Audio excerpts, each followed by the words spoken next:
Brilles, kas lika jums redzēt smieklīgu.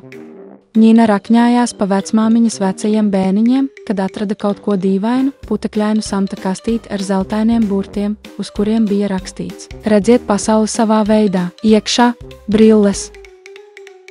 Neparastās, tām bija vērpti purpursarkani ietvari, mirdzošas varavīksnes lēcas un sānos izgrebtas mazas zvaigznītes. Vecs, bet diezgan foršs, Ņina teica, bīdot tās tālāk. Zap! Bēniņi vienreiz sagriezās, tad viss mainījās. Kad Ņina paskatījās spogulī, viņas atspūgs pamirkšķināja un izdarīja dejas kustību. Kuš? Lejā viņas suns Maks tagad valkāja niecīgu uzvalku un runāja ar britu akcentu. Labrīt, Ņinas kundze! Vai man atnest jūsu brokastu kaulus? Ņina tik ļoti ķiķināja, ka gandrīz paklupa pāri savai nūdeles ēnai. Skolā viss kļuva vēl trakāk. Viņas skolotājam Priklīza kungam tagad bija milzīgas zaķa ausis, un viņš raustīja degunu, it kā viņš šņauktu burkānus. Šodienas matemātikas stunda, ak, skaties! Burkāns, matemātikas uzdevumi uz tāfeles sāka dejot ča-ča, kliedzot atbildes. 2+2, mēs esam 4 brīnišķīgi draugi.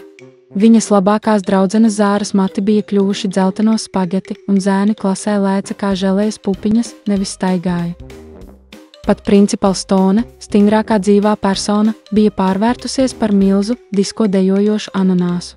Vai jums viss kārtībā? Zara jautāja, skatoties, kā Nina smejoties ripojas uz grīdas. Ar mani viss ir vairāk nekā labi, Nina teica, pielāgojot brilles. Es esmu multfilmu debesīs. Pusdienās viņas sviestmaizi dziedāja duetu ar savu sulas kastīti. Pe laikā basketbola bumbas peldēja kā baloni, un visi spēlēja tagu, braucot ar iedomātiem pūķiem. Bet tad notika kaut kas dīvains. Viņa atkal ieraudzīja savu atspulgu gaiteņa spogulī. Šoreiz viņas īstā seja tika paslēpta, aizstāta ar multfilmas versiju ar stulbām acīm un vērtiem vaigiem. Uz brīdi Nina sajuta reiboni. Varbūt pārtraukums. Viņa noņēma brilles. Viss atgriezās normālā stāvoklī. Bez zaķa ausīm, bez nūdeles matiem, bez deju matemātikas. Zara joprojām bija Zara, Maks atkal bija tikai suns, un Misters Prikls atkal bija vienkārši kašķīgs. Ņina paskatījās uz brillēm un pasmaidīja. Viņa ieslidināja tos atpakaļ samta kastē un čukstēja.